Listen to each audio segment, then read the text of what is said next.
آج ہم ایک ایسے تاریخی سورس مٹیریل پر بات کر رہے ہیں جس نے واقعی ہسٹری کو سمجھنے کا نظریہ ہی بدل دیا ہے۔ تو چلیے ڈیٹیل میں بات کرتے ہیں 1453 کے اس عظیم محاصرے پر جس کی مثال دنیا میں کہیں اور نہیں ملتی۔ ہم بات کر رہے ہیں ایک ایسی ناقابل تشکیر فاصل کی، ایک ایسے انبریکیبل والٹ کی جسے صدیوں تک کوئی بھید ہی نہیں سکا تھا اور جس نے دنیا کی عظیم ترین طاقتوں کو ناکام ہونے پر مجبور کر دیا تھا۔ اب ذرا سوچئے، آخر کیسے ایک 21 سال کے نوجوان نے، جسے لوگ بالکل نا تجربہ کار سمجھتے تھے، اس عظیم سلطنت کے ٹکڑے ٹکڑے کر دیے جو پچھلے 800 سال سے انکانکرڈ تھی۔ یہ واقعی ایک ایسی مسٹری ہے جو کسی کو بھی حیرانی میں ڈال سکتی ہے۔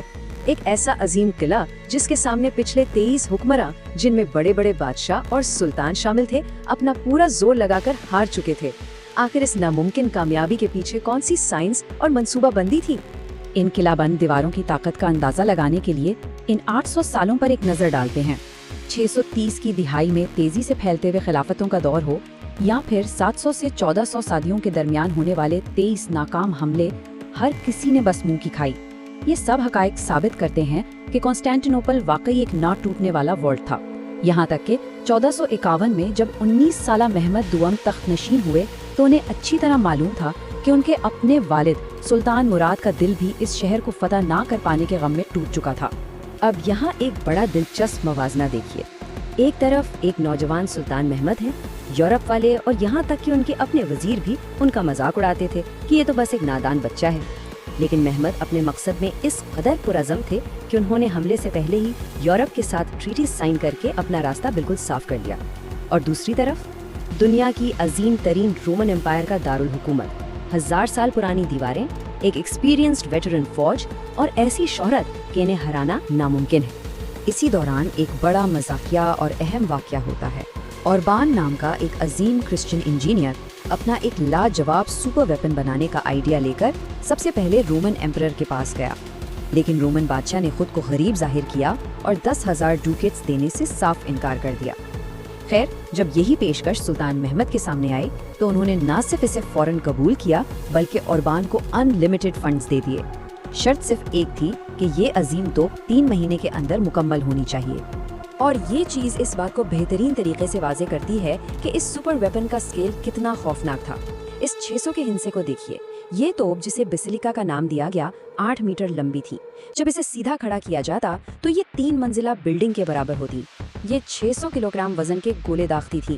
اس کی وشالتا کا اندازہ آپ اس بات سے لگائیے کہ اس توپ کو کیپٹل تک کھینچ کر لے جانے کے لیے 60 بیلوں اور سینکڑوں مردوں کی ضرورت پڑی تھی۔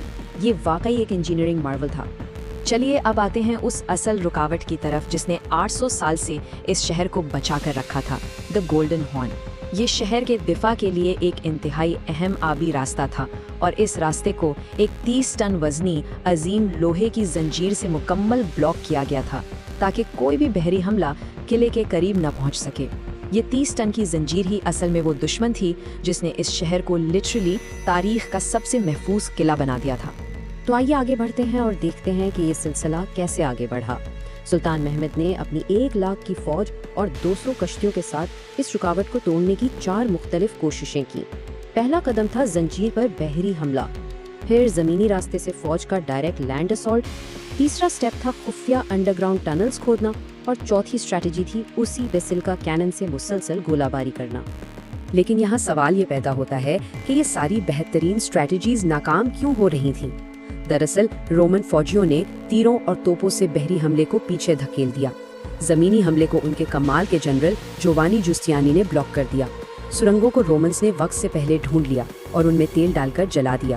اور سب سے بڑا دھچکا تب لگا جب 3 گھنٹے میں ایک بار چلنے والی وہ عظیم بیسیلیکا توپ اوور ہیٹ ہو کر پھٹ گئی اور انجینئر اوربان خود اس دھماکے میں مارا گیا۔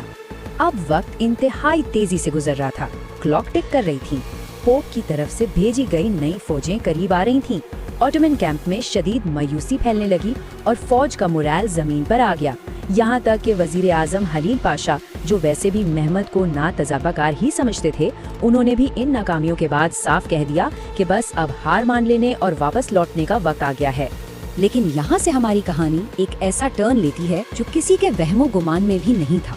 دی امپاسبل مینوور۔ جب سامنے کے تمام راستے بند ہو گئے